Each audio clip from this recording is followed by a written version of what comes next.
की परंपरा में साधु परमेष्ठी भगवान है, जिन उन सब की जय। समस्त हारिका माता जी की जय, समस्त एलक जी महाराज, समस्त सुल्लभ जी महाराज, समस्त चुंडिका जी माता जी की जय, समस्त चतुर्विद संघ की जय। परम पूज्य आचार्य कल्प 108 श्री श्रुत सागर जी मुनि महाराज की जय। परम पूज्य मुनिवर 108 श्री अंतरात्मा सागर जी महाराज की जय। परम पूज्य मुनिवर 108 श्री साक्षात समय सार को, गौमर सार को, समस्त शास्त्रों का अनुभव करने वाले प्रमत्त गुण स्थानवर्ती परम पूज्य सहिष्णु सागर जी मुनिराज की जय। परम पूज्य मुनिवर 108 श्री ज्ञानी ध्यानी तपस्वी सिद्धांत वेत्ता वैयावृत्तिशील मुनिवर श्री प्रभु सागर जी महाराज की जय। परम पूज्य नेमी चंद्र सिद्धांत चक्रवर्ती आचार्य महाराज की जय। परम पूज्य जनागम की प्रकांड विदुषी आर्यका मातेश्वरी आर्यका माता जी, आर्यका रत्न, मेरी विद्या गुरु, कर गोमरसार कर्मकांड का पहला दूसरा अध्याय पढ़ाने वाली मेरी शिक्षा गुरु, मेरी विद्या गुरु परम पूज्य 105 आदिमती माता जी की जय। हम सभी भाई बहन हाथ जोड़कर सिर झुकाकर 3 प्रदक्षिण लगाकर सिद्ध भक्ति, श्रुत भक्ति, योगी भक्ति, आचार्य भक्ति पढ़कर यथा योग्य समस्त आचार्य उपाध्याय साधु परमेष्ठी भगवंतों के श्री चरणार बिंदु में सादर नमोस्तु सादर नमोस्तु सादर नमोस्तु निवेदन करते हैं। परम पूज्य समस्त हारिका माता जी के श्री चरण कमलों में सादर बंदामी सादर बंदामी सादर बंदामी। परम पूज्य 105 एलक जी महाराज, 105 चुल्लक जी महाराज, 105 चुल्लिका जी माता जी के श्री चरण कमलों में सादर इच्छामी सादर इच्छामी सादर इच्छामी। समस्त भैया जी, समस्त दीदी जी के श्री चरणार बिंदु में सादर बंदना सादर बंदना सादर बंदना। उदासीन आश्रम में श्री पारसनाथ में विराजमान भैया जी, पंकज जी जैन उदासीन आश्रम में विराजमान श्री जैनागम के प्रकरण विद्वान, उनके श्री चरणार बिंदु में सादर बंदना सादर बंदना सादर बंदना। प्रत्यक्ष हमको मोक्ष मार्ग में बड़े वात्सल्य के साथ आगे बढ़ाने वाले, बड़े प्यार से, बड़ी मधुरता से, बड़े मोहब्बत से हमको जैनागम का रहस्य समझाने वाले स्वयं सहीमा स्वयं गुणस्थान वर्ती सप्तम प्रतिमाधारी आचार्य रत्न विद्या वर्धमान सागर महाराज एवं आचार्य रत्न श्री विद्यासागर महाराज के परम शिष्य ब्रह्मचारी भैया जी श्रीमान केसी जैन साहब सीए कोलकाता निवासी के श्री चरणार बिंदु में हम सब भाई बहन हाथ जोड़कर सिर झुकाकर और उनके श्री चरणार बिंदु में सादर चरण स्पर्श, सादर प्रणाम, सादर पामाडोक, सादर वंदना निवेदन करते हैं। और उनसे विनम्र प्रार्थना करने के पूर्व मैं परम आदरणीय मेरे काका जी साहब, मेरे पूज्य काका जी साहब रतनलाल जी कोठारी साहब जयपुर निवासी से विनम्र प्रार्थना करता हूं कि आपके पास गौमरसार कर्मकांड पधार चुके हैं तो आप सरिता बहन जी का, कुसुम बहन जी छाबड़ा साहब का, डॉक्टर आनंद प्रकाश जी शास्त्री का और मनीष जी जो बनारस से आपको रवाना किए, उन सबका आभार व्यक्त करने की कृपा करें। और आपका 1938 का बर्थ है, 17 अप्रैल। बहुत आप हमारे इस ग्रुप में हमारे सबके संरक्षक हैं। आप जो है ज्ञानी और अनुभवी हैं और रोज चढ़ावश्य करते हैं। 84 की उम्र में भी आप 4 व्हीलर चलाकर काकी जी को साथ में लेकर जिन मंदिर जाकर अभिषेक करते हैं, पूजा करते हैं, इसलिए हमको बहुत खुशी है।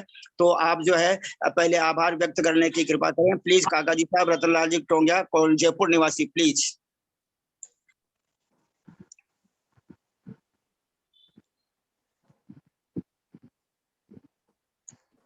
काका जी साहब आपको आवाज? हाँ हाँ काका जी साहब आवाज आ रही है, प्लीज बोलिए। हाँ, सबको जय जिनेन्द्र। श्रीमती कुसुम जी एवं श्रीमती सरिता जी का मैं बहुत बहुत आभारी हूँ और श्रीमान पंडित दीपचंद जी साहब छाबड़ा का मैं धन्यवाद प्रस्तुत करता हूँ, जिन्होंने गोमरसार कर्मकांड सिद्धांत ग्रंथ को भिजवाने में मुझे पूर्ण सहयोग दिया। ये सिद्धांत ग्रंथ मुझे कर्म सिद्धांत को समझने में और मेरे स्वाध्याय में रुचि बढ़ेगी ऐसी मैं आशा करता हूँ। और मैं आप सभी का बहुत बहुत आभारी हूँ जिन्होंने मुझे स्वाध्याय करने में ये जो कर्मकांड सिद्धांत ग्रंथ भेजा है वो मेरे लिए बहुत उपयोगी होगा। मैं आपको सबको पुनः धन्यवाद प्रस्तुत करता हूँ। बहुत बहुत धन्यवाद। जय जिनेन्द्र। काका जी साहब प्रणाम करते हो आपको। काका जी साहब परम आदरणीय भैया जी ब्रह्मचारी भैया जी केसी जैन साहब सीए, उनके प्रति भी आप आभार व्यक्त करने की कृपा करें कि वो जो है हमको समय निकाल के सबको जैन धर्म की शिक्षा प्रदान कर रहे हैं। प्लीज काका जी साहब। श्रीमान आदरणीय केसी जैन साहब, श्रीमान कैलाचंद जी शेट्टी साहब का मैं बहुत बहुत आभारी हूँ जिन्होंने मेरे को कर्मकांड में सबसे पहले दफा कर्मकांड को मैंने मतलब अपने हाथ में लिया है और मैं इसको समझने में पूरा प्रयास कर रहा हूँ। शेट्टी केसी जैन साहब का बहुत बहुत आभारी हूँ जो मुझे इस रास्ते में लगाया उन्होंने और मैं इसको समझने में मुझे बहुत ही मदद मिल रही है। मैं चाहता हूँ कि मैं कर्मकांड मेरे हृदय में समागम हो जाए और मैं इसके अनुसार से आचरण करूँ, मैं चलूँ और मैं अपना धर्म मार्ग में लगूं, ये मेरी भावना है। मैं पुनः श्रीमान केसी जैन साहब का बहुत बहुत बहुत बहुत आभारी हूँ और साथ ही पंडित साहब का भी बहुत दीपचंद साहब का मैं बहुत आभारी हूँ, जिन्होंने मुझे इसमें प्रेरणा दी और मैं इस कार्य में लगा। बहुत बहुत सभी को धन्यवाद, सभी का आभार प्रदर्शित करता हूँ। बहुत सुंदर हमारे परम पूज्य काका जी साहब ने इस उम्र के अंदर भी जो है, उन्होंने स्वयं ने कहा कि गौमटसार कर्मकांड ग्रंथ को मैंने पहली बार पढ़ा है और भैया जी के समझाने से उनको बहुत अच्छा लग रहा है। और हमारे इस ग्रुप में हमारे बाबूजी पारसमल जी पाटनी साहब, हमारे बाबूजी शंभूलाल जी बाबूजी साहब, हमारे बाबूजी आदरणीय नेमीचंद जी साहब जैन जयपुर निवासी, उन सब, और हमारे अम्मा जी उमराव देवी जी, उषा बहन जी, उषा देवी जी, सेठ जी, अम्मा जी, सबको जो है हम सब सादर प्रणाम करते हैं। और हम सब भाई बहन हाथ जोड़कर और भैया जी से विनम्र प्रार्थना करते हैं कि आज थोड़ी देरी हो गई है। आज 1008 सुमतिनाथ तीर्थंकर भगवान का गर्भ कल्याणक है, अयोध्या में उनका जन्म हुआ था। ऐसे सुमतिनाथ तीर्थंकर भगवान की जय। परम आदरणीय भैया जी, आप मंगलाचरण प्रारंभ करें, आप शुद्ध भक्ति आचार्य भक्ति हमको पढ़ावें और हमको सुनावें, और हमको जो है सुमतिनाथ भगवान के गर्भ कल्याणक के दिवस पर हमारा सुमति ज्ञान, सुश्रुत ज्ञान, सुअवधि ज्ञान, सुमनप्रिय ज्ञान और सुकेवल ज्ञान हमको जल्दी प्राप्त हो जाए, ऐसा मंगल आशीर्वाद प्रदान करने की कृपा करें। परम आदरणीय भैया जी साहब, विनम्र प्रार्थना, प्लीज प्रारंभ करने की कृपा करें।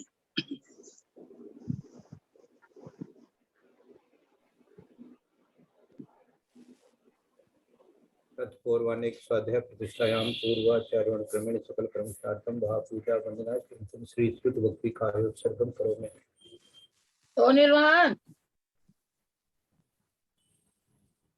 निर्वाण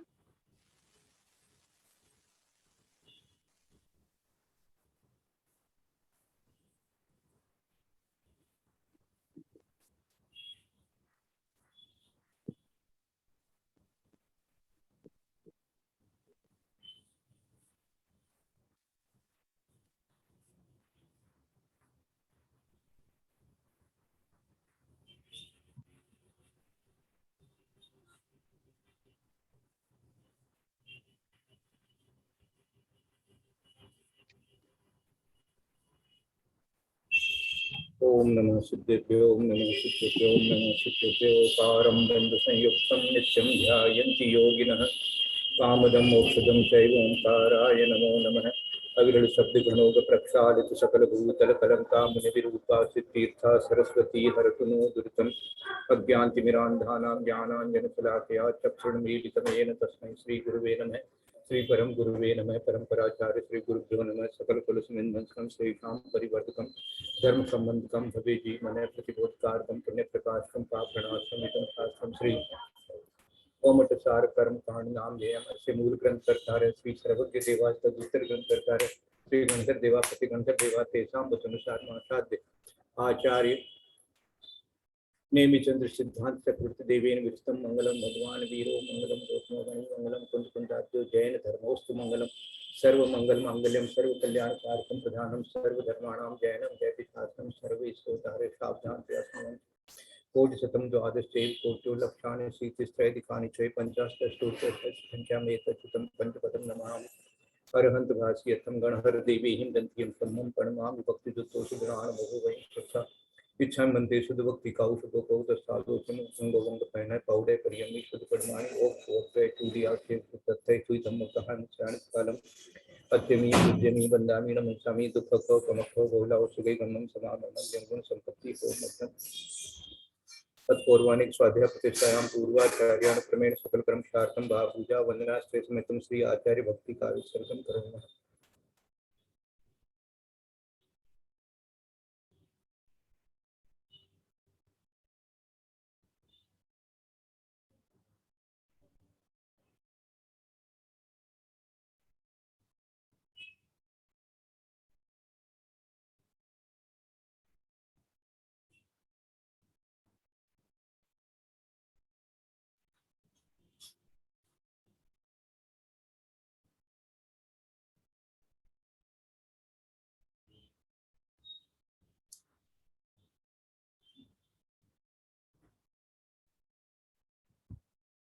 श्रुत जलधि पार्गे वेश परमत विभावना पटुमति भेषु चरित तपोनि दिव्यो नमो गुरुभ्यो गुण गुरुभ्ये 36 गुण सम्मगे पंच विचार करण संदक्षे शिष्यानुज्ञ कुशले धम्मारि सदा वंदे गुरु भक्ति संयमेन ये तरन्ति संसार सारं घोरं चिणति अटकं मम जम्मन मरणं न पावन्ति ये नित्यं व्रतमंत्रों निर्ता ध्यानाग्निहोत्रा कुलहा षट्कर्माभिरतास्तपो दंदना साधु प्रिया साधु है श्रील प्रावरणा गुण प्रहरणार्थ चंद्रार्क तेजोदिका मोक्ष द्वार कपाट पाटन बटा प्रेणंतु माम साधु है गुरु है पांतु नित्यम ज्ञान दर्शन आयखा चारित्राणम गंभीरा मोक्ष मार्ग उपदेश कहा इच्छा मनते हरिभक्ति कौशको बहुत सालोचिम सम्मणान सम्मदन सम्मचरितजुताणम पंचव्याचारणम आरणम आराधे सुदृणाणम देश्याणम कुअध्याणम तीरण गुण पालन र्याणम सब्बसाणम शयाणित कालम अक्षमी पूज्यमी वंदामि नमस्सामि दुःखको कमको बोइलाओ सुगई गमनम समामरणम जन गुण संपत्ति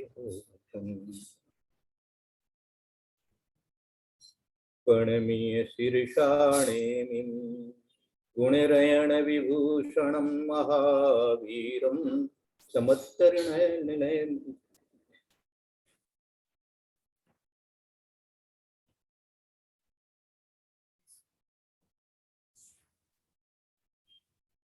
प्रणमीय शीर्षाणेमिं गुणरयण विभूषणं महावीरं समत्तरण निलयं पैडी सम्मुखितणं वोच्छम्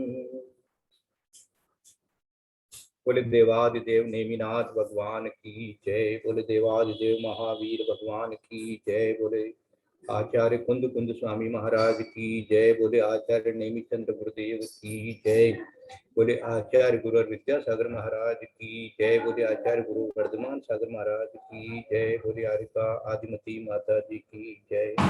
सरस्वती नमस्तुभ्यं वरदे कामरूपिणी विद्यारंभं करिष्यामि सिद्धिर्भवतु मे सदा। बोले द्वादशां दिनवाणी प्लीज इस ग्रुप में जितने भी भाई बहन हैं हाथ जोड़कर सिर झुकाकर अपना विनय प्रकट करने की कृपा करें। भैया जी को सब बोलेंगे सादर वंदना सादर वंदना सादर वंदना। भैया जी साहब प्लीज सादर वंदना भैया जी को सादर वंदना, पंडित जी को प्रणाम, सादर बड़े भक्त वंदना हैं उनको सबको पैसा दो। वंदना, पंडित सभी को जी जय साहब सादर जय प्रणाम, ललिता जी सादर प्रणाम, सभी बड़ों से सादर प्रणाम, सभी से ललिता जी को सादर प्रणाम। प्रणाम भैया जी। सबके लिए बहुत बहुत मंगल आशीर्वाद है। पापम क्षयतु दर्शन विशुद्धिर्भवतु क्षायक सम्यक भवतु धर्म वृद्धिर्भवतु सबको सादर प्रणाम। हाँ भैया जी को वंदना। हाँ तो 14 बरस से लेकर के 84 बरस तक सब हैं हमारे ग्रुप में। सक्षम कितना 8 बरस 9 बरस 10 बरस का होगा और हाँ 84 वर्ष के भी हैं। तो ये क्या है? यह कर्म एक शब्द जो है ये हमको झकझोरता है क्योंकि एक जीव है और एक कर्म है। ये दोनों साथ साथ रह रहे हैं और अनादिकाल से साथ हैं जीव के साथ, ये तो ठीक है। लेकिन ये एक चीज अलग है और ये कैसे आता रहता है और जाता रहता है। ये आते रहने की और जाते रहने की जो साइंस है, जो विज्ञान है, इसको हम लोग जो वीतराग विज्ञान कहते हैं कि वीतरागता कैसे प्राप्त होती है इसके नहीं होने से, कर्म के नहीं होने से। उस कर्म के बारे में अपन ने कल पढ़ा था कि आत्म प्रदेशों में एक क्षेत्रावगाह रूप से स्थित कर्म के योग्य कार्मण वर्गणाओं का दूध पानी के समान संश्लेष संबंध होने को बंध कहते हैं। अब यहाँ बंध की बात हो रही है और बंध में भी प्रकृति की बात विशेष करके होएगी कि कैसी प्रकृति हो जाती है उस बंध के कारण से इस जीव के साथ में, कैसा उसका कार्य होता है उस कर्म का, उस कर्म के कारण से जीव किस प्रकार से कार्य करने लग जाता है। तो आत्म प्रदेशों में ही एक क्षेत्रावगाह रूप, इस बात को हमेशा याद रखें, से स्थित कर्म के योग्य जो कार्मण वर्गणाएं हैं, कार्मण वर्गणा ये शब्द भी याद रखें क्यों कार्मण वर्गणाओं से ही कर्म बनते हैं और कैसा संश्लेष संबंध हो जाता है, दूध और पानी की तरह से हो जाता है। इन बातों को अपने को ज्ञान में याद रखना है, माइंड में फीड कर लेना है कि ये एक संश्लेष संबंध है। ये एक क्षेत्रावगाह बैठे हुए जो कार्मण वर्गणाएं हैं वो ही प्राप्त होती है, कर्म को कर्म रूप होती है। और उदाहरण है कि जैसे पात्र विशेष में रखा हुआ अनेक प्रकार का रस, बीज, पुष्प, फलादि मदिरापन को प्राप्त हो जाता है, उसी प्रकार कार्मण वर्गणा भी योग और कषाय के निमित्त से कर्म भाव को प्राप्त हो जाते हैं। तो अष्टकर्म देना है धूपम निरुपमामिति स्वाहा तो ठीक, और संसार ताप विनाश नहीं चंदनम निरुपमामिति तो ठीक, अष्टकर्म चले जाएं ये भी ठीक, लेकिन जाएंगे किससे? क्योंकि जिस कारण से आ रहे हैं उस कारण को अपन जानेंगे और उस कारण को रोकेंगे तो वो रुकेंगे, और फिर पुराने जो बैठे हैं उनको तपस्या करके निर्जरा करेंगे तो वो जाएंगे। तो इस प्रकार से वो आते कैसे, उसको रोकने के लिए ये जो बंद विच्छुत्ति शब्द जो अपने आएगा कि बंद का रुक जाना, बंद नहीं हो रहा, बंद का छूट जाना, ये शब्द जो है बंद विच्छुत्ति, ये शब्द अपने को कर्मकांड में बहुत अच्छी तरह से समझ करके रखना है। ये शब्द बार बार अपने उच्चारण में आएगा। ये क्या है? ये है कि वो बंद कैसे न हो, इस प्रकार का अपने को ध्यान लगाना है। तो वो ध्यान किससे लगेगा? योग को रोकने से और कषाय को रोकने से। ये अपना उपाय है, ये अपना मार्ग है, ये अपना पुरुषार्थ है। ऐसा यदि अपन नहीं करते हैं तो चाहे हम कितना ही भजन करें, चाहे कितना ही स्वाध्याय करें, कितना ही ज्ञान प्राप्त करें, कितना ही पूजा पाठ करें, कितना ही दान दक्षिणा करें, वो एक तरफ, और योग और कषाय को रोकने का जो पुरुषार्थ है वो सार्थक है। ऐसा एक ही आत्मा, उसी प्रकार कार्मण वर्गणा भी योग कषाय के निमित्त से कर्म भाव को प्राप्त हो जाते हैं। एक ही आत्मा के परिणाम से ग्रहण की हुई नाना पुद्गल कर्म वर्गणाएं ज्ञाना वर्णादि अनेक कर्म के भेद रूप से परिणित हो जाती है। जैसे एक बार में खाया हुआ अन्न रस रुद्रादि अनेक रूप से परिणत हो जाता है। तो अब वो किस प्रकार से परिणत हो गया और उसने क्या किया, हमारे साथ में जीव के साथ में संश्लेष रूप से वो बंध को प्राप्त करके और वो कर्म परमाणु कर्म भाव को प्राप्त हो गए हैं। अब वो क्या कर रहे हैं? तो सबसे पहले बताएंगे कि अब उत्तर प्रकृतियों की निरुक्ति कहते हैं कि वो कैसे कैसे उनके अंदर में प्रकृति बन जाती है उनकी, ये प्रकृति की बात हो रही है।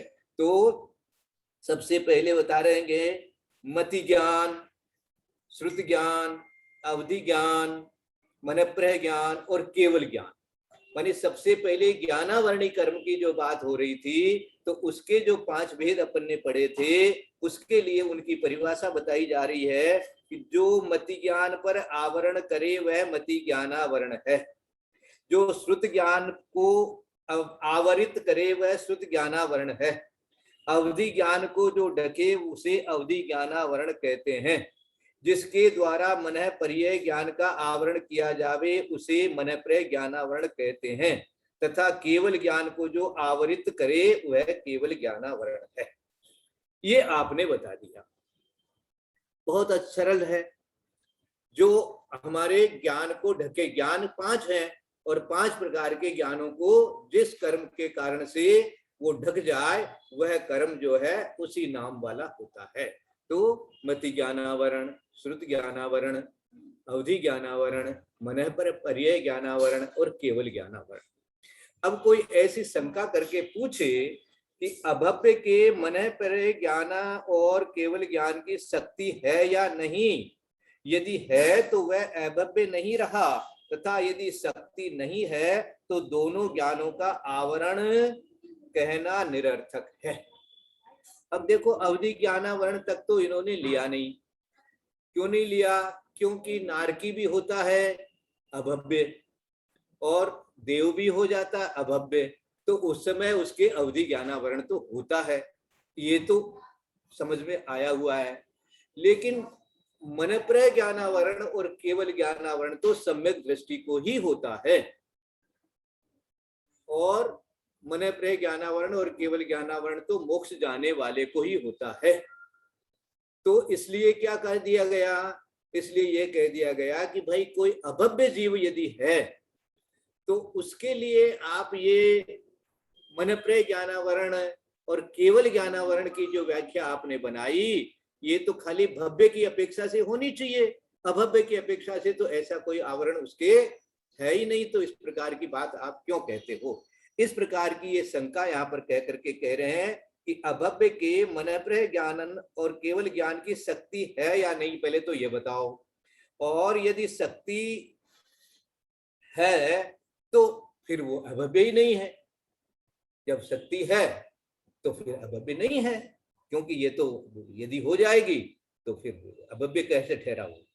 तो दोनों ज्ञानों का आवरण कहना निरर्थक है। अब इसका समाधान बनाया कि द्रव्यार्थिक नय से उसके दोनों ज्ञान की शक्ति पाई जाती है, किंतु पर्यायार्थिक नय से शक्ति की व्यक्ति नहीं होती, इसलिए आपके द्वारा दिए हुए दोष संभव नहीं है। जैसे अंधपाषाण में स्वर्ण शक्ति रूप से है परंतु उसकी व्यक्ति नहीं है, उसी प्रकार जानना। क्या समझ में आया? एक अंधपाषाण का उदाहरण दिया, और अपने लोग भी जो अपने खाने पीने की चीजों में जो मोठ इत्यादि होते हैं वो सीझते नहीं है। उनका जो भी नाम ठोल्डू ठोल्डू बोला करते थे हम लोग तो राजस्थान में, हम लोग, और जहाँ पर जो भी नाम बोलते हैं वो समझ लें कि वो सारे मोठ सीझ जाएंगे, लेकिन वो ऐसा का ऐसा पड़ा रहेगा। तो कहते हैं कि द्रव्यार्थिक नय से उसके दोनों ज्ञान की शक्ति पाई जाती है। ये एक द्रव्यार्थिक नय की बात हो गई। और फिर पर्यायार्थिक नय की अपेक्षा से कहेंगे तो कहेंगे कि वो शक्ति कभी प्रकट नहीं होगी, व्यक्त नहीं होगी, इसलिए वो अंधपाषाण का उदाहरण यहाँ पर बता दिया गया। किसके लिए बता दिया गया? अभव्य के लिए बता दिया गया। अब क्या होगा? अब ये होगा कि द्रव्यार्थिक नय क्या है, पर्यायार्थिक नय क्या है, ये एक और समझने की आवश्यकता हो गई। तो द्रव्यार्थिक नय का अर्थ हो जाता है कि द्रव्य की अपेक्षा से कथन करेंगे। तो द्रव्य है वो द्रव्य है, तो द्रव्य है तो उसके अंदर में जो भी एक द्रव्य की शक्ति हो सकती है वो सारी शक्तियों को अपन द्रव्यार्थिक नय से विचार कर लेंगे, है ना? अब जैसे कोई कह देगा भाई पंचम काल में मोक्ष नहीं होता है, भैया द्रव्यार्थिक नय से तो होता है। द्रव्यार्थिक नय से तो हम सिद्ध भगवान हैं, सिद्ध स्वरूप है तो सिद्ध ही है। ये द्रव्यार्थिक नय हो गया एक तरह से, क्योंकि जैसा शुद्ध आत्मा सिद्ध भगवान है, ऐसे ही यदि मात्र द्रव्य की बात करें, पर्याय गुण कर देवे तो वो तो द्रव्य तो जैसा सिद्ध भगवान का है वैसा ही हमारा भी है। इस प्रकार से शुद्ध द्रव्य की जब बात करें, और शुद्ध द्रव्यार्थिक नय, द्रव्यार्थिक में भी शुद्ध द्रव्यार्थिक नय, अशुद्ध द्रव्यार्थिक नय, ऐसे कई भेद बनते हैं। तो वो अपन ने समय सार पढ़ते समय बहुत अच्छी तरह से उनके ऊपर में विवेचन किया था। जिनको जितना समझ में आया हुआ है उतना ज्ञान में रहेगा, नहीं समझ में आया है तो बार बार इस तरह की बातें आएगी, तो उससे अपने को समझ करके रखना है। पर्यायार्थिक नहीं ये हो गया कि पर्याय प्रकट होती है ना। अभी हमारी सिद्ध पर्याय नहीं है, अभी हमारी संसारी पर्याय है, संसारी पर्याय है। तो ये संसारी पर्याय होने से फिर उसके अनेक भेद बन रहे हैं, पंचेंद्रीय पर्याय, ये पर्याय, वो पर्याय, अनेक प्रकार के। तो इसलिए कह दिया गया है कि द्रव्यार्थिक नय से उस अभव्य के भी मन प्रय ज्ञान और केवल ज्ञान की शक्ति पाई जाती है, किंतु पर्यायार्थिक नय से शक्ति की व्यक्ति नहीं होती, इसलिए आपके द्वारा दिए हुए दोष संभव नहीं है। जैसे अंधपाषाण में स्वर्ण शक्ति रूप से है परंतु उसकी व्यक्ति नहीं है, उसी प्रकार जानना। तो ये मेरे ख्याल से सबको समझ में आ गया। कहीं कुछ अंधपाषाण का मतलब, अंधपाषाण का मतलब यह है कि जो सोने की खान होती है उसके अंदर में बहुत सारे ऐसे मिट्टी टुकड़े होते हैं, उनको ला करके, और जो सुनार होते हैं या जो और भी इसके फैक्ट्रियां होती है वहां पर उसकी प्रोसेसिंग करके और उससे सोना बना लिया जाता है। लेकिन उनमें से भी कुछ पत्थर ऐसे होते हैं, यद्यपि वो स्वर्ण पाषाण है वो भी स्वर्ण पाषाण है, परंतु उसमें से सोना बनेगा ही नहीं। इसीलिए वो तो स्वर्ण पाषाण को अंध पाषाण कहते हैं। वहां पर अपना उदाहरण जो है वो अपने प्रतिदिन देखने में आता है, इसलिए मैंने उसको आपको जो नहीं सीझता है उस मोठ का उदाहरण आपको दिया। तो इसी तरह से जैसे वो मोठ नहीं सीझता है, चाहे से आप कुकर में रखे हुए हो, चाहे से आप उबाल रहे हो पानी में या सब कुछ कर रहे हो, फिर भी वो मोठ जो है ऐसा का ऐसा रहता है। और कभी खाने में आ जाता है तो दांत से चबता है, तब पता लगता है ये क्या आ गया, इतना सारा सब था लेकिन ये और कैसे आ गया, बोले ये तो कच्चा ही रह गया। तो इसी तरह से जो खान है सोने की, उसमें से भी कुछ इस प्रकार का स्वर्ण पत्थर निकलता है जो स्वर्ण पत्थर से सोना नहीं बन सकता है। उसका प्रयोग करके चाहे से कितनी भी उसमें प्रोसेसिंग कर लें, लेकिन वो वैसा का वैसा ही रहेगा। तो इसी प्रकार इसी को अंधपाषाण कहते हैं, ऐसा जानना। तो यानी उसमें सोना ही नहीं रहता क्या भाई साहब? सोना उसमें रहता ही है, नहीं सोना रहता है, सोना रहता है। जैसे जो मोठ का उदाहरण आपने बनाया, तो मोठ के अंदर में भी ऊपर छिलका भी है, ऊपर में मोठ का दाना भी है, दाल तो है ना मोठ की। जो मोठ आप जिसको मोठ कहते हैं ना, कि आप चवला कहते हैं, जो भी कहते हैं, उसको आप जब सिजाते हो तो उसके अंदर में जैसे अन्य मोठ के अंदर में जो शक्ति है वो उसमें भी है, लेकिन वो सीधता नहीं। अब ये देखो ये प्राकृतिक चीज है, ये अपन और क्यों नहीं सीधा वो इसका कोई इलाज नहीं है अपने पास में, कोई उसका जवाब भी नहीं है। तो इसी तरह से वो अंधपाषाण के लिए जो उदाहरण बताया गया है कि वो जो अंधपाषाण है वो सोने जैसा अन्य है, वैसा का वैसा ही है, लेकिन वो प्रकट नहीं होगा। इसी तरह से जीव में जो अभव्यपणा है और भव्यपणा है ना, जो अभव्य है वो अभव्य ही है, वो कभी भव्य नहीं हो सकता, और जो भव्य है वो भव्य ही है, वो कभी अभव्य नहीं हो सकेगा। वो अनादिकाल से ही अभव्य है या अनादिकाल से ही भव्य है, किसी ने उसको अभव्य कर नहीं दिया है, या कोई अभव्य चाहे कि मैं भव्य हो जाऊं, वो भी संभव नहीं है। तो जैसे वो अंधपाषाण खान में पड़ा है वैसे ही वो पड़ा है, वैसे ही जब भी निकाल लोगे चाहे उसको निकाल लो, लेकिन आप उससे सोना नहीं बना सकोगे, उसी खान में से है वो भी। जिसी तरह से ये सारे संसारी जीव हैं। अब हमारे घर में मान लीजिए 50 आदमी हैं, अब 50 में से कोई 1-2 आदमी यदि अभव्य है तो है, आपको तो पता ही नहीं चलेगा कि कौन तो अभव्य है कौन भव्य है। जैसे मोठ क्या, ऐसे मोठ का आप रख करके रखो, दाना रखो, तो क्या आप बता सकोगे कि कौन सा मोठ तो है जो नहीं सीजेगा और कौन सा मोठ है जो सीज जाएगा? नहीं कर सकते। लेकिन जब आप डाल दोगे कुकर में या जब भी उसको गर्म करने के लिए डालोगे तो वो 1-2 जो है वो ऐसा का वैसा ही रह जाएगा। ये अभव्य के लिए उदाहरण समझाया जाता है। तो अंधपाषाण का उदाहरण कहो या चाहे से वो जो नहीं सीजने वाला जो मोठ मूंग इत्यादि है उसके बारे में कहो, तो ऐसा समझ में आ गया जी? वंदना भाई साहब, वंदना। जो आवरण करे। अब उसके बाद दर्शनावरण की बात करें, ज्ञानावरण हो गया, समय है ना अभी थोड़ा, हाँ है 5-10 मिनट है। अब इसी तरह से अपन दर्शनावरण की बात कर लेंगे।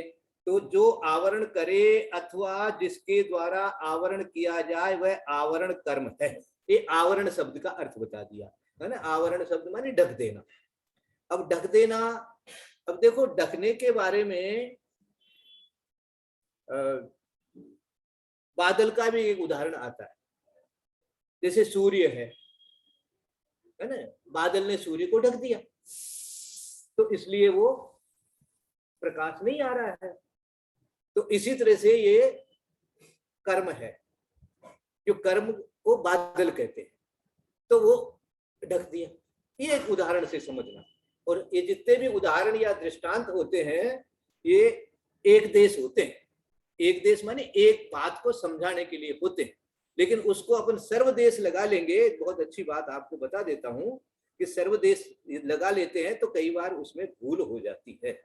जैसे टोडरमल जी ने लिखा है कि ये उदाहरण हम केवल ज्ञान के लिए लगा देते हैं कि हमारा केवल ज्ञान ढका हुआ है केवल ज्ञानावरणी कर्म से, बादल की तरह से।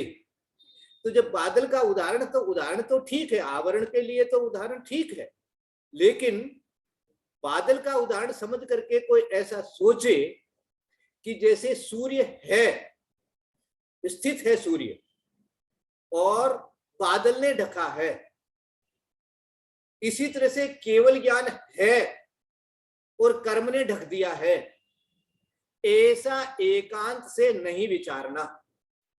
क्योंकि उन्होंने ऐसा बताया कि यदि सूर्य होता तो ढक गया, और बता दिया कि ढक गया, ये तो समझ में आया। लेकिन यदि केवल ज्ञान होता तो ढक नहीं सकता, क्यों? केवल ज्ञान ही है और ढक जाए तो फिर वो केवल ज्ञान ही क्या, ऐसा उन्होंने तर्क दिया। इसलिए उसको एक देश उदाहरण आवरण समझने के लिए वो उदाहरण है। कोई ऐसा सोचे कि मेरे अंदर में केवल ज्ञान बैठा है और केवल ज्ञानावरण कर्म ने उसको ढक रखा है, तो भैया बैठा है मानी है, प्रकट है, तो फिर तो होना चाहिए, फिर ढकने का क्या सवाल आया। तो इसलिए उसको ऐसा भी विचारना कि यह वही द्रव्यार्थिक न्याय और पर्यायार्थिक न्याय की अपेक्षा से कहना कि हमारे सामने द्रव्यार्थिक न्याय से हमारे पास में केवल ज्ञान है, द्रव्यार्थिक न्याय से, परंतु प्रकट रूप से वो है नहीं। प्रकट रूप से यदि होता तो ढकने का कोई सवाल ही नहीं होता। तो ये केवल ज्ञानावरण कर्म के लिए लगाना जो, लेकिन मति ज्ञानावरण कर्म के लिए, श्रुत ज्ञानावरण कर्म के लिए क्या है कि कुछ ढका है, कुछ उघाड़ है, इसलिए उसको क्षयोपशम कहते हैं, वो क्षयोपशम ज्ञान कहलाता है। और जब पूरा कर्म चला जाता है तो क्षायिक हो जाता है, इसलिए उसको क्षायिक ज्ञान कहते हैं। इस प्रकार से विचार करना। भाई साहब एक शंका है, हाँ फरमाइए। ऐसा भी आता है कि केवल ज्ञान अगर अंदर नहीं था तो कोई बाहर से थोड़ी आ गया। बहुत अच्छा। जब ज्ञानावरण क्षय कर्म क्षय हुआ तो कोई बाहर से आके घुस गया केवल ज्ञान, ऐसा भी नहीं है। बहुत अच्छा, बिल्कुल सही कहा आपने कि ये भी एक विचार रखना पड़ेगा। जो कोई बाहर से आया हो ये भी नहीं है, प्रकट भी अपने से ही हुआ है और पहले से है, ऐसा कहने का आशय क्या है। इसलिए टोडरमल जी ने उसको सावधान किया कि सूर्य का जो उदाहरण और बादलों से ढकने का उदाहरण जो बताया, उसको एक देश उदाहरण समझ करके विचार करना। ऐसा मत समझ लेना कि मेरे पास केवल ज्ञान है व्यक्त रूप से और वो किसी ने ढक दिया है, ऐसा मत समझ लेना। तो लेकिन आपने बिल्कुल सही कहा है, ऐसा ही विचार है, ऐसा ही कहना चाहिए कि वो अपने में ही उसी आत्मा से प्रकट हो रहा है, इसलिए आत्मा में ही है, ऐसा कहा जाएगा इस अपेक्षा से। तो यहाँ दोनों अपेक्षा लगा करके विचार रखना। बहुत अच्छा, सही है। आगे चलते हैं अब दर्शनावरण कर्म के लिए। वह दर्शन सो चक्षु दर्शनावरण, अचक्षु दर्शनावरण, अवधि दर्शनावरण, केवल दर्शनावरण, इन 4 प्रकार के दर्शनों को आवरण करने वाले 4 दर्शनावरण कर्म है तथा 5 निद्रा। इन निद्रा का लक्षण पहले स्वयं नेमि चंद्राचार्य कह आए हैं, है ना। स्थान कृति है ना, निद्रा निद्रा, प्रचला प्रचला, निद्रा और प्रचला, इस प्रकार से निद्रा निद्रा निद्रा, प्रचला प्रचला प्रचला, ऐसे भी। तो ये 5 तो निद्रा और चक्षु दर्शन, अचक्षु दर्शन, अवधि दर्शन और केवल दर्शन, इनको प्रत्येक को जो ढकता है, जिन पर आवरण करता है। देखो अपन ने जब पहले परिभाषा पढ़ी थी तो उसके अंदर में माता जी ने देखो 4 प्रकार से शब्दावली बनाई थी। वापस पढ़ के सुनाता हूं। देखो, जो मति ज्ञान पर आवरण करे वह मति ज्ञान आवरण या आवरण करे, ऐसी शब्दावली बनाई। फिर जो श्रुत ज्ञान को आवरित करे ऐसा शब्दावली बनाई। आवरित करे अर्थ दोनों का एक ही है, आवरित करे वह श्रुत ज्ञान आवरण है। और तीसरे में क्या शब्दावली बनाई, अवधि ज्ञान को जो ढके उसे अवधि ज्ञान आवरण कहेंगे। और जिसके द्वारा मन प्यार, अब इसमें और चौथी तरीके से कह दिया कि जिसके द्वारा मन प्रे ज्ञान का आवरण किया जाए उसे मन प्रे ज्ञान आवरण कहते हैं। एक ही बात को 4 तरीके से कहा गया है, समझ रहे हैं आप। आवरित करे, आवरण करे, ढके, जिसके द्वारा ढका जाए, इस प्रकार से। तो एक कहने का जो है शब्दावली की बात है, सबका अर्थ एक ही होता है। इसी तरह से एक ही चीज, एक ही शब्द को 4 बार कहना गद्य में पद्य में सभी जगह दोष माना जाता है। ठीक है। ये दोष आया। अगर आप कोई गद्य लिख रहे हैं, लेख लिख रहे हैं हाँ, और उसमें आप एक ही तरह का सेंटेंस लिखे जा रहे हैं, मान लीजिए कर्ता मैं करके लिख रहे हैं, हाँ, अब मैं पूरे लेख में आप भर दीजिए हर सेंटेंस में, वो अच्छा नहीं माना जाता है। इसलिए उसको तो करना ही पड़ेगा उसको। बिल्कुल। अच्छा, तो इस तरह से बहुत अच्छी तरह से अलग अलग शब्दों में इस बात को बताया जा रहा है। एक ही बात को कहने के लिए और तो उससे समझ में भी आ जाता है और बता भी दिया जाता है। तो ये चक्षु दर्शनावरण, चक्षु दर्शनावरण, अवधि दर्शनावरण और केवल ज्ञान, केवल दर्शनावरण, केवल दर्शन को ढकने वाले, ये चार जो चारण आवरण कर्म हो गए दर्शनावरण के। और पहले अपने ज्ञानावरण के पढ़ लिए, वेदनीय का और पढ़ लो। वेदनीय के साता असाता रूप दो भेद हैं, इनका लक्षण भी पूर्व में कह चुके हैं, है ना। वो शहद लपेटी तलवार जैसा उदाहरण बताया था ना, कि साता तो जैसे उसमें से कुछ मिठास आ जाता है और असाता जीभ भी कट जाती है। इस प्रकार से इस उदाहरण को याद कर लीजिएगा। अब मोहनी कर्म का जो है विशेष करके अपने को कुछ विशेष इसके अंदर में बातें हैं, पहले भी अपन ने पढ़ी है, उसी को आगे से अपन बात की अगली क्लास में देखेंगे। आदरणीय भैया जी साहब, अभव्य जीव के अवधि ज्ञानावरण कर्म है क्या? अभव्य जीव के अवधि ज्ञानावरण है ना। तो उसका जो विभंग ज्ञान प्रकट होता है, यानी यहाँ जो नहीं लिखा, यहाँ सिर्फ मन प्रिय ज्ञान और केवल ज्ञान का निषेध किया है, तो अवधि ज्ञान का निषेध क्यों नहीं किया भव्य के लिए? क्योंकि अवधि ज्ञानावरण तो हो रहा है ना उसके, मानी अवधि ज्ञानावरण नहीं, कुअवधि है वो, लेकिन अवधि तो है, अवधि तो कहनी पड़ेगी ना उसको, चाहे कुअवधि क्यों न है। तो अवधि जब आवरण की बात करेंगे तो वो कुअवधि के लिए हो चाहे अवधि ज्ञान के लिए हो, दोनों ही मानना चाहिए अपने को। इसलिए वहां पर इन्होंने मनप्रिय ज्ञानावरण के लिए और केवल ज्ञानावरण के लिए ही शंका उठाई, अवधि ज्ञानावरण के लिए शंका भी नहीं उठाई और उसको समझाने की जरूरत भी नहीं समझी, क्योंकि वो जानते हैं कि भाई अभव्य के भी जो है नरक में और स्वर्ग में तो वह प्रत्यय अवधि ज्ञान होता ही है। तो वह प्रत्यय जो अवधि ज्ञान होगा, चाहे वो कुअवधि क्यों न हो, तो वह अवधि ज्ञानावरण के हटने से ही होगा। ये सामान्य कथन है, विशेष कथन करेंगे तो फिर उसको छांट के बता देंगे। फिर उसको छांट के बता देंगे कि अवधि ज्ञान जो है, अवधि ज्ञान तो सुअवधि के लिए कहा जाएगा, है ना, सम्यक दृष्टि के लिए अवधि ज्ञान कहा जाएगा और मिथ्या दृष्टि के लिए कुअवधि है। तो लेकिन जब सामान्य कथन जैसा दीदी बता रही है, सामान्य कथन के लिए अवधि ज्ञानावरण का वहां पर अभाव।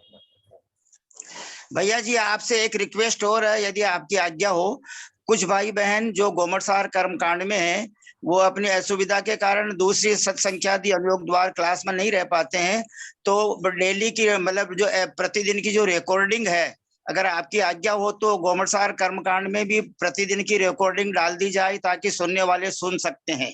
प्लीज आपकी आज्ञा हो तो।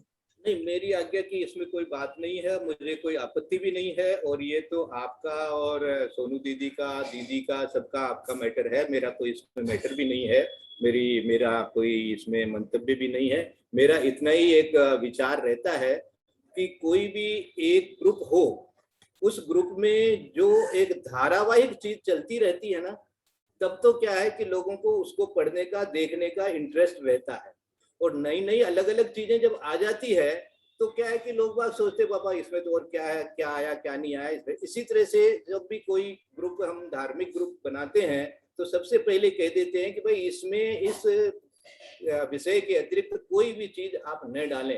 अब कोई जय जिनेन्द्र डाल देता है, कोई और कुछ डाल देता है, तो उससे क्या है कि जो धारावाहिक पढ़ना चाहते हैं उनको थोड़ा सा उसमें व्यवधान होता है, और को तो और मेरे को स्वयं को होता है, क्योंकि मैं जब तक कोई चीज क्योंकि मैं तो देखिए इतना लिखता हूँ, वो मेरे लिखने का उद्देश्य एक ही रहता है, मैं स्वयं उस समय उसको एक तरह से जैसे कॉपी में लिखते हैं ना, वैसे मैं इसमें लिखता हूँ। बस आजकल कॉपी में लिखने की आदत कम हो गई, इसलिए मैं इसमें लिखता हूँ। लिखते समय क्या होता है कि एक एक शब्द जो है वो मेरे ज्ञान में आता है, और उस शब्द का अर्थ भी मेरे ज्ञान में आने लग जाता है। कोई चीज नहीं भी समझी हुई होती है तो उसमें समझ में आ जाती है, और इस प्रकार को दिमाग में भी बहुत सारी चीजें सेट हो जाती है। इसलिए मैं लिखने का जानबूझ करके अपने लिए ही लिखता हूँ, और फिर उसको मैं जब भी कोई चीज देखनी होती है तो मैं उसी तरह से देख लेता हूँ। जो सीरियली चीज मिल जाती है तो उसका फिर बाद में इसको कोई पीडीएफ कर देते हैं, कोई कुछ कर देते हैं, तो वो एक ग्रंथ जैसा जो है वो हमेशा के लिए तैयार हो जाता है। अभी जैसे स्वयंभू स्तोत्र का है, हमने इसी तरह से पूरा एक ग्रुप बना दिया। वो पूरे ग्रुप के अंदर में पहले से लेकर के अंत तक सारे, अब सब लोग मांग रहे हैं कि वो हमको दे दीजिए तो हम उसको पढ़ते रहेंगे। तो यही एक मेरा वो विचार रहता है कि एक ही चीज पढ़ने को मिले एक ग्रुप में तो बहुत अच्छा है। फिर भी जैसे आपको समझ में आए, इसमें मुझे कोई आपत्ति भी नहीं है, और कहना चाहिए ये मेरा सब्जेक्ट भी नहीं है। इसलिए आप लोग डिसाइड कर लीजिए, देना है तो दीजिए, मुझे कोई आपत्ति नहीं है। जी प्लीज भैया जी, यदर्थ मात्रा पदवाक्यहीनम प्लीज। यदर्थ